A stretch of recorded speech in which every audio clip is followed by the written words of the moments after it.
Bonjour and thanks for joining us here on France 24 for France in Focus. This edition coming to you from the southwestern city of Bordeaux, a city famous the world over, not just for its beauty, but also for its wines, which it's producing here for more than 10 centuries.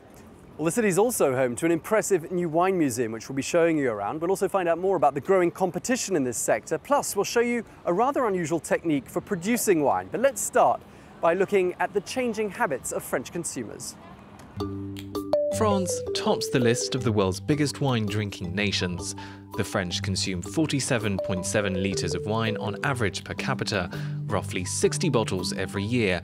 That's more than any other country in the world, but much less than it was 50 years ago. In the 1960s, the amount of wine consumed per head in France was 160 litres a year. 86% of French households bought wine in 2014, with every adult drinking on average half a glass every day. And the French know what's best for them. 9 out of 10 bottles consumed in France are produced in France. Red wine is by far the most popular option, accounting for 54% of total bottles bought in the country. Rosé comes second with 28%, and white wine is third with just 18%. Consumption habits have changed in recent years. Back in 1980, 51% of French adults were consuming wine on a daily basis. Today, that figure has fallen to 16%. This as young people are increasingly turning to other alcoholic beverages. A third of those under 30 now say their favourite drink is beer. This monument in the central Place de la Victoire is dedicated to wine. And it goes to show just how important wine is to the local economy. But it's not just important on a local level. Wine is important on a national level. Last year, it brought in 12 billion euros to the French coffers. But as we're about to see in this next report, and you can ask any wine producer in the region, the sector is facing competition like never before. The Château de la Verrière vineyard has been owned by the Besset family for over a century. Business has expanded in recent years. We had around 20 hectares of vines in the year 2000. We now have 75 spread out over several areas around our property. Expansion came as the vineyard built its export business with Japan and the United States. 70% of production goes abroad. However, the chateau is an exception, not the rule, with French wine exports last year actually lower than a decade earlier. Alain Besset says the turning point for him was investing in technology. It was one way of being a little bit more competitive, giving better value. It has been really important to work on all aspects of production. And that has included giving the brand a makeover. This is a bottle was a label we used up to 2008. We changed our look that year. A design company created a much nicer label, and that helped us in accessing markets, especially the US, which had been difficult to get into.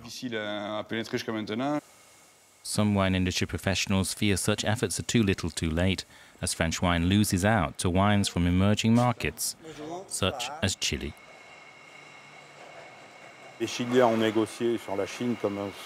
Chileans have negotiated free trade agreements with China and a number of other countries.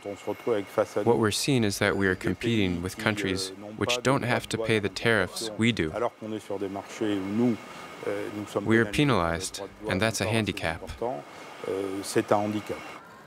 Wine growers say they're counting on 2015's exceptional vintage to maintain demand from around the world for Bordeaux.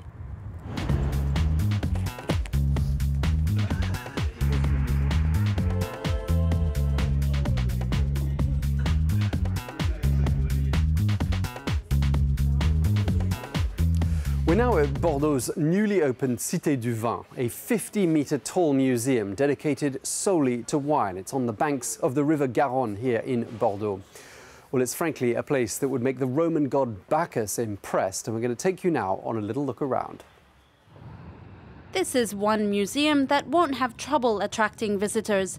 It's La Cite du Vin, the first museum in the world dedicated to winemaking. Overlooking the Garonne River, the futuristic building is hard to miss, with its glass, aluminium and wood exterior that some say resemble a wine decanter, but for others looks more like a grapevine.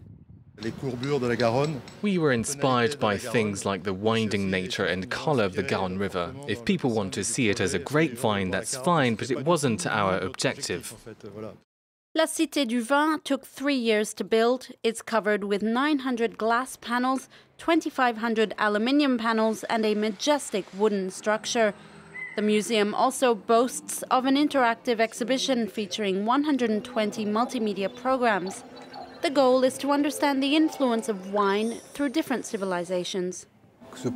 Wine is over 8,000 years old, and yet it is unique. As soon as it is produced in a country, the landscape changes, the architecture changes, the economy changes. Our museum aims to talk about the civilization of wine.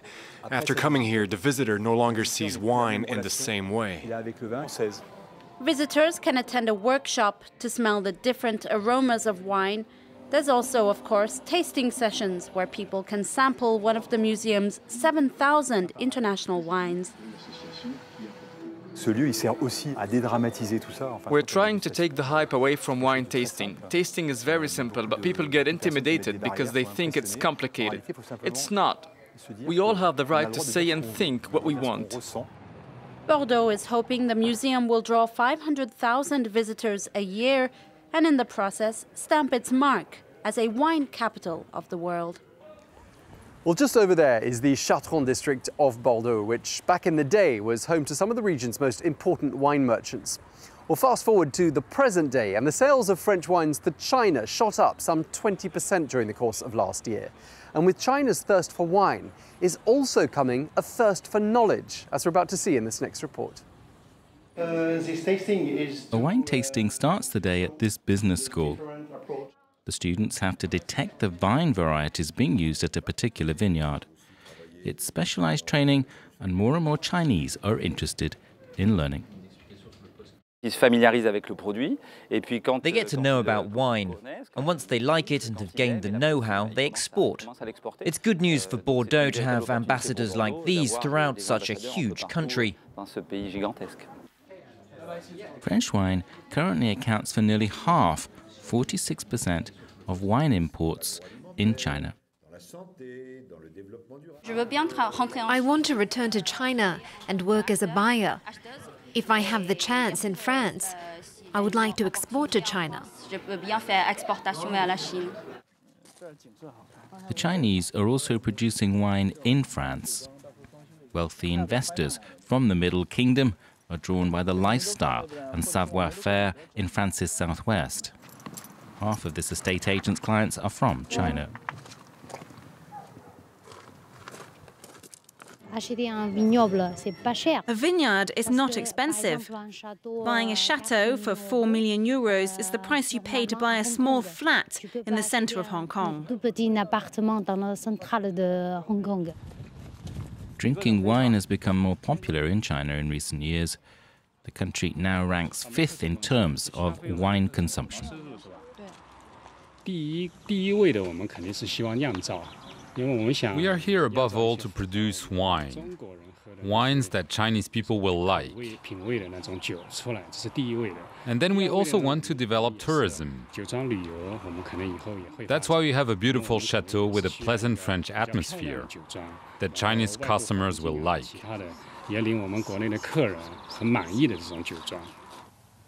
The French wine industry is hoping interest will grow as the country's middle class develops. 40 million young Chinese will reach adult age in the next 5 years and could become consumers of the future.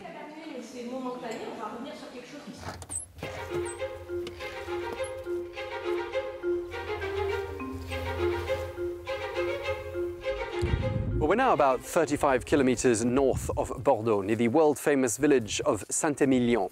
And as we're about to discover, the techniques for producing wines are changing all the time.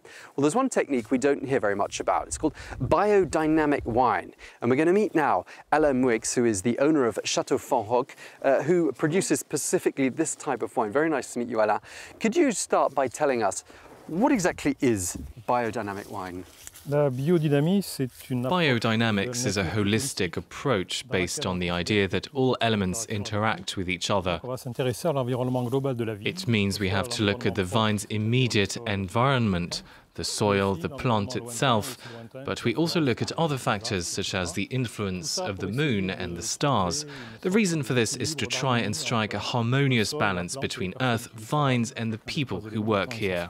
What is the difference in taste? What is the difference for the consumer of buying a biodynamic wine versus an ordinary non-biodynamic wine?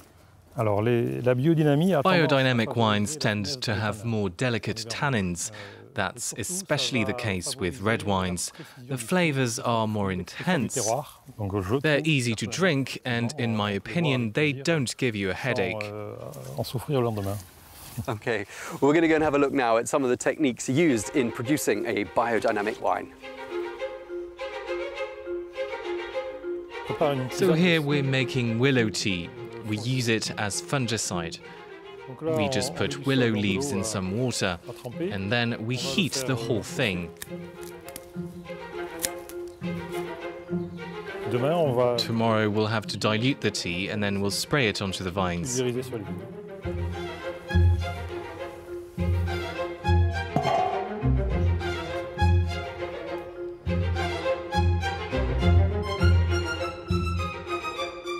We're surrounded here by barrels. There are about 300 bottles of wine in each barrel.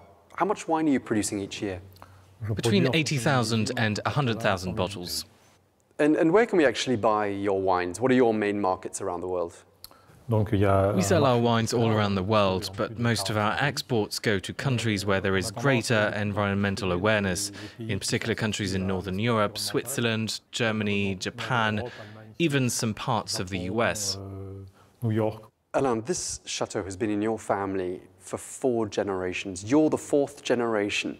How did everybody react when you said you wanted to make this a biodynamic chateau? I didn't tell anyone about it, I just did it. Many people were a bit surprised, but then they realized after a couple of years that the vines were as healthy as before and that the quality of the wine was actually improving. So they embraced the concept.